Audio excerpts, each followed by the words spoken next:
सर्व सहकाऱ्यांना विनंती करतो.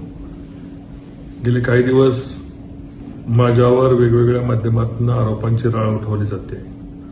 आपल्यालाही माहिती आहे की जे लोक आरोप करतात त्यांचा याच्यामागे काहीतरी दोष नाही, पण चुकीची माहितीद्वारे माझ्यावर आरोप होतात.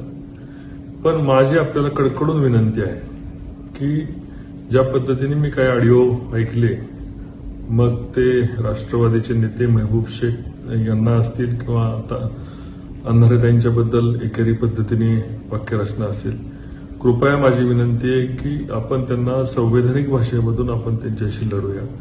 त्यांच्या आरोपांना आपण त्यांचं समाधान करू, नाही झालं तर कायदेशीर आपण त्यांना उत्तर देऊ, पण अयोग्य पद्धतीने त्यांच्यावर टीका करू नये अशी माझ्या सर्व सहकाऱ्यांना विनंती आहे. आपली संस्कृती, आपली परंपरा आपण टिकवायची, आपल्याला बदला नाही घ्यायचा, आपल्याला बदलाव करायचा.